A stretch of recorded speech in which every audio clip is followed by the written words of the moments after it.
Hello, my name's Ken Biles, and I'm the Libertarian candidate running for Congress in Colorado's 7th District. That's basically Adams County and the northern half of Jefferson County. I am challenging Ed Perlmutter for his seat in Congress. He's been there for 14 years, and my question is, what has he done? If you know, please comment down below. Tell me in the comments, I'd like to know. As far as I can tell, aside from doing whatever his party says to do, he hasn't done anything. That's beside the point. I'll have a video on that later. I thought it would be good for me to put up a video introducing myself and explaining who I am and what my views are. One of the things makes me a little odd is that I actually research the candidates that I vote for. The fact that you're here watching this video tells me that you also research the candidates that you vote for, and you are tired of politics as usual.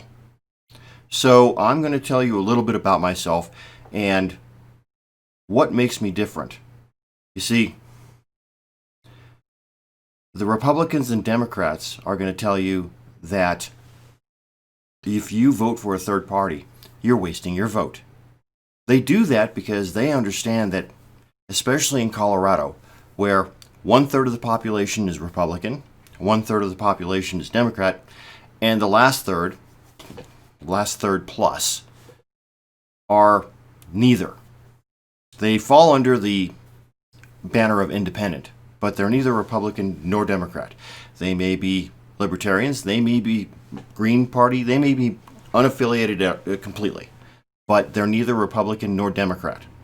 And they know that anyone who gets those voters is likely to win the election. So they tell you this lie that if you vote for anyone but a Republican or a Democrat, you're throwing your vote away.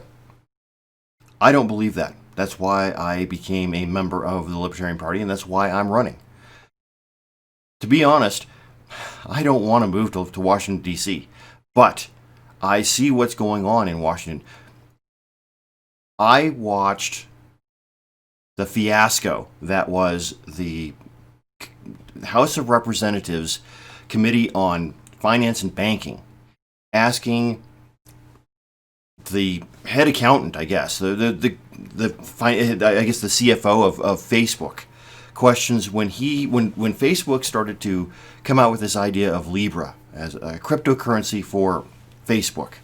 Congress called them up and said, "Hey, we don't like this. What are you doing?" And so he appeared in front of Congress, in front of this committee, and everybody on this committee asked him the same exact question. He gave the same exact answer, which was absolutely a valid answer if you understand how the banking system in this country and around the world works.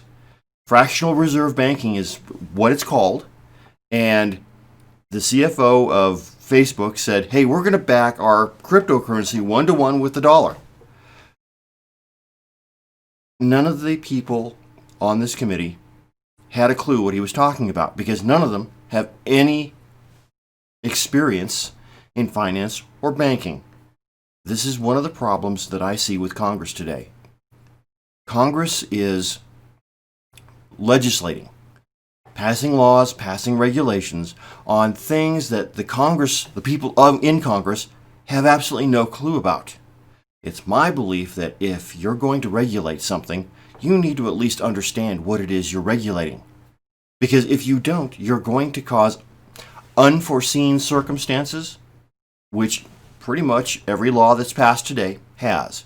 This is how we get bans on certain weapons based completely and solely on how they look, not how they function.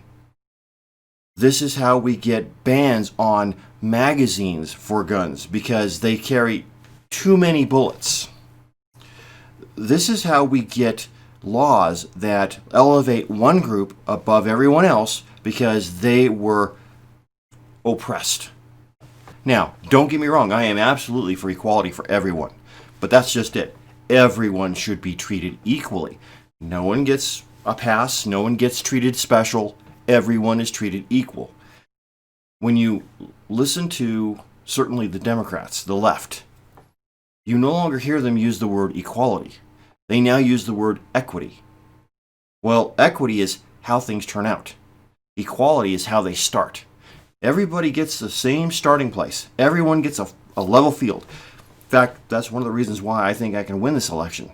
Due to this pandemic that's still going on and everything is still shut down, things are starting to open up, but for the most part, everything is shut down.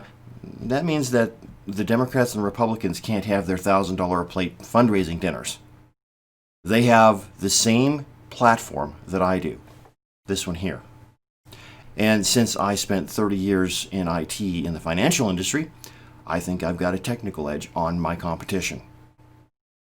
Anyway, depending on when you see this, there should be a whole lot of videos, each one on a different topic, each one explaining what my position is. And I also believe that if someone is going to run for office, they shouldn't just simply state the problem. 30 years ago, when I was young and first working in my chosen profession,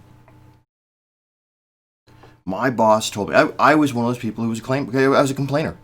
I went in and said, this is bad, this is bad, this is bad. And my boss, very quickly, and to his absolute credit, took me aside and said, don't come to me with problems.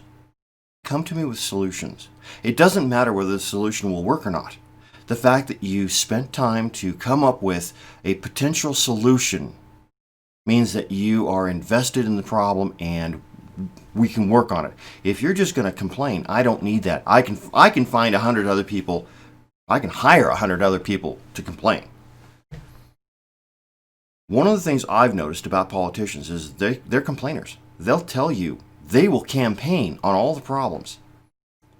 Healthcare, the economy, whatever. Not a single one of them ever, as far as I can remember, in my first election that I was able to vote in was Ronald Reagan back in the 80s. Not a single one of them has ever come up with a solution certainly not in their campaign. They don't tell you how they're going to fix the problem. Well, I'm different. Not only am I going to tell you what the problem is, I'm going to tell you what my idea for the solution is. Now, I know I don't have all the answers, and I suspect that a lot of my answers that I've come up with will probably not work for one reason or another, but that's okay. I'm at least coming up with a solution, which is 100 times better than any other candidate that you're going to vote for. So that's that. I'm different. If you're tired of politics as usual, maybe you should look a little closer at a third party. I'm not saying you should necessarily vote for me, but certainly look beyond the two-party system that we currently think we have.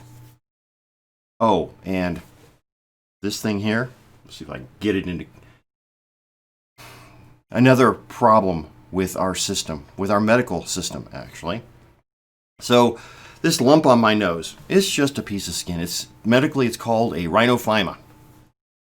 And I had it looked at. Doctor says it's not cancerous, which is the problem. You see, if it had been cancerous, the insurance company would have paid to have it removed, no questions, because it would be considered life-threatening. The fact that it's just a growth of skin, which is apparently fairly common for men my age, the insurance company may or may not pay to have it removed. So, of course, I asked the doctor, well, how much will it cost? The answer, a few days after they researched it, because no one knew, they came back with a price of $7,000 to $10,000 to remove a piece of skin from my nose. This is the problem. The problem is that the insurance companies are the customer. The solution is to make the patient the customer. Believe me, I'll have a video on how that works soon. So, yes, I'm not some rich guy. In 2018, the job I'd had for 30 years, the owner and founder of the company was diagnosed with blood cancer, so he sold the company to a larger competitor. That competitor immediately said, "You are all redundant, we don't need you." So I found myself without a job. I have since found another job. I'm making much less at my current job than I was as a manager in IT, but I am making ends meet.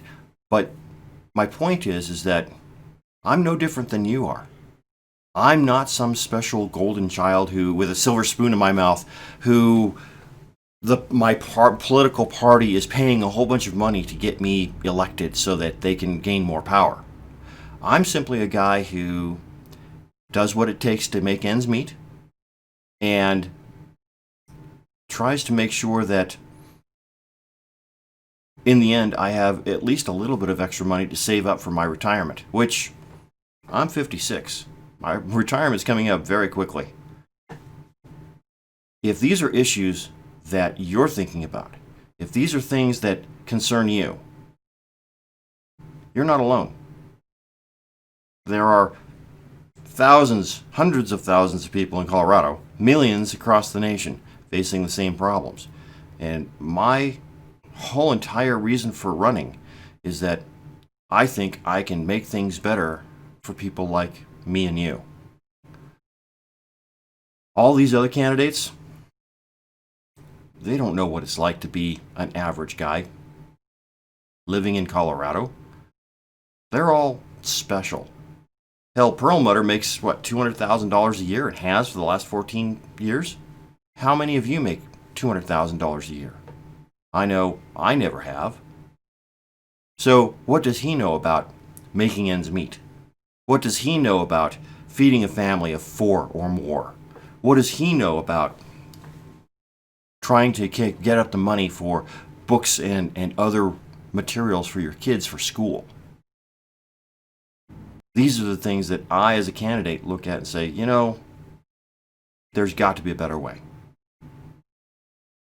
Anyway, I'm Ken Biles, and I am the Libertarian candidate for Congress, Colorado District 7. I hope that over the next few months, the videos that I'm planning to put out will show you a little bit more about who I am and what I stand for. And hopefully, that'll be enough to get your vote on the ballot in November. Thank you.